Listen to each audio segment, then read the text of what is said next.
দুই ইউনিয়নের হাজার হাজার মানুষ আজকে এই মহাসড়কে বসে পড়েছে। আপনারা দেখতে পাচ্ছেন যে অনেক মানুষ কিন্তু আজকে রয়েছেন। আমরা দেখেছি যে ঢাকা বরিশাল এবং ঢাকা খুলনা যে মহাসড়ক রয়েছে সেই মহাসড়কের চতুর্পাশ কিন্তু আটকে দেওয়া হয়েছে।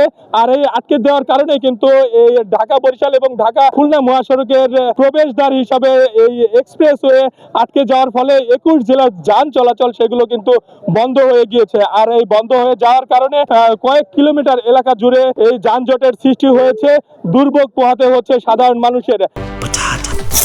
বাছাই করা আলু আর স্পাইসি সিজনিং এ প্রাণ পোটাটা চিপস নাকি বিস্কিট খেয়ে বোঝে নাও।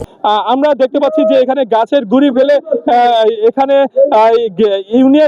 দুই ইউনিয়নের হাজার হাজার মানুষ তারা আজকে এই অবস্থান নিয়েছেন। তারা কাপড়ের কাপড় মাথায় বেঁধে পর্যন্ত এই মহাসড়কে বসেছেন।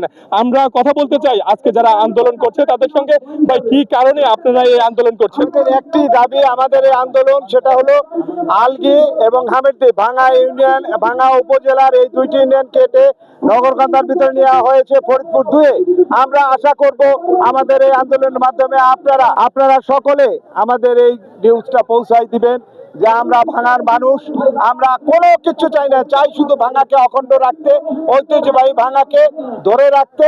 ভাঙার এই 12টি ইউনিয়ন নিয়ে যে উপজেলা, এই উপজেলা 12টি ইউনিয়ন থাকবে, যেটা কেটে নগরকান্দা নেওয়া হয়েছে এটা আবার পুনরায় গেজেট প্রকাশ করে আমাদের মাঝে ফিরিয়ে দেওয়া হোক, এটি আমাদের দাবি। নির্বাচন কমিশনারকে 48 ঘন্টার সময় দেওয়া হয়েছে এটা কারণ দর্শানোর। এরপরে যদি না হয় এটা রিট করবেন, আমরা আইনি প্রক্রিয়ায় যাব, রাজপথেও থাকবো। আমাদের একটি দাবি আপনাদের মাধ্যমে যে আমাদেরকে এই ভাঙা আসনটি ফিরিয়ে দেন। যারা এখানে আজকে অবস্থান কর্মসূচি পালন করছে, গাছের গুড়ি ফেলে এই মহাসড়ক অবরোধ করে রেখেছেন, তারা বলছিলেন যে তাদের এই দাবি দেওয়া কিন্তু শান্তিপূর্ণভাবে চলছে। তারা এই ইতিমধ্যে কিন্তু হাইকোর্টে একটি রিট করেছে। সেই রিট করার পরেও তারা এখানে আন্দোলন করছেন, সংগ্রাম করছেন, তাদের দাবি দেওয়া মেনে নেওয়ার যে কথা সেগুলো বলছিলেন। আমরা এটাও জানতে পেরেছি যে এই দাবি দেওয়া যদি মেনে না নেওয়া হয় সেই ক্ষেত্রে কিন্তু তারা এই ফরিদপুরের উপর দিয়ে যে রেল চলাচল সেই রেল চলাচল বন্ধ করে দিবেন, এমনটা কিন্তু আমরা দেখতে পেরেছি।